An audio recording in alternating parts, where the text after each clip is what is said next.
శుభోదయం. ఈనాటి విశేషం పౌష్యమాసం పౌర్ణిమ వ్రతం, అలాగే స్వామి వివేకానంద జయంతి.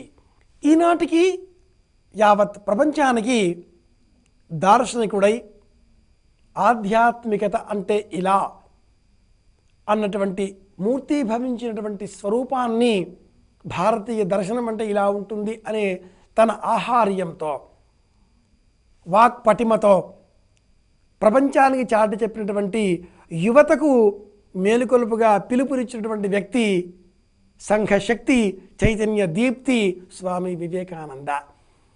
నేటి యువతకు స్ఫూర్తి ప్రదాత స్వామి వివేకానంద జయంతి ఆంగ్ల తిథిని అనుసరించి ఈ రోజున పాటిద్దాం, వివేకానంద స్మరణ చేసుకుందాం.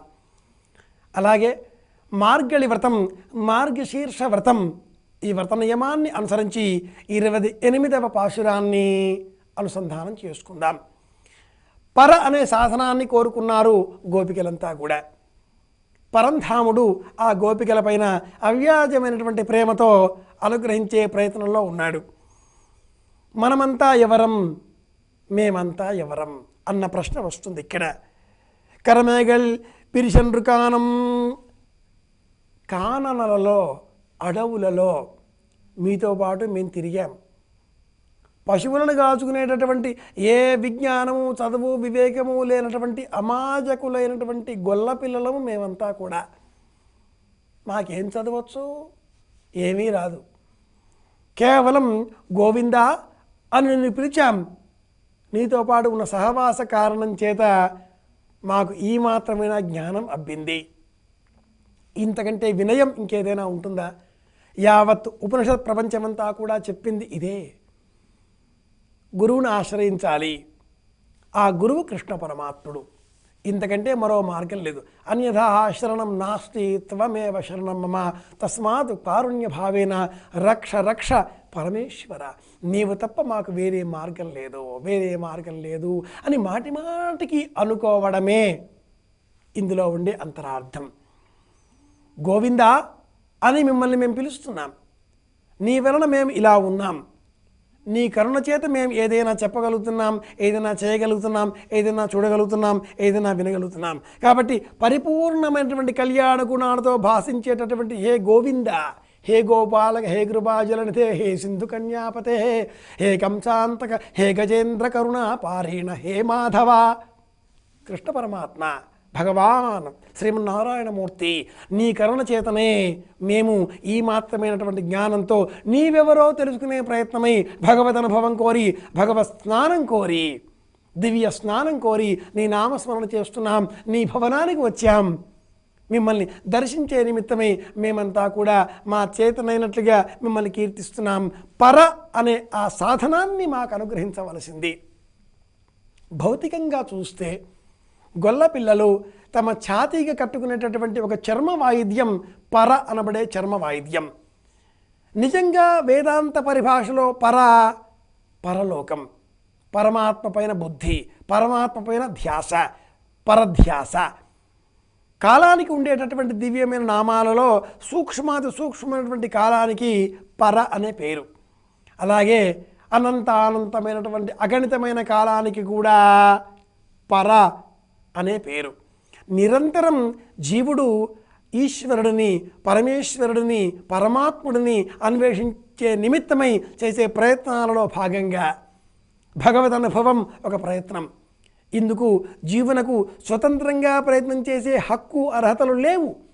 దీనికి ఆచార్యవర్యుల సహాయం కావాలి.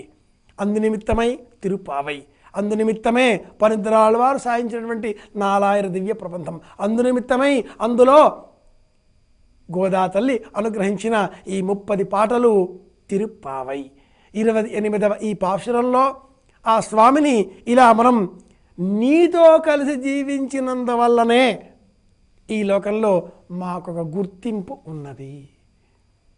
ఉపనిషత్తు ఏం చెబుతుంది ఈ విషయంలో అంటే, దేహం ఒక ప్రమాణం, ఇందులో ఉన్నవాడు దేహి.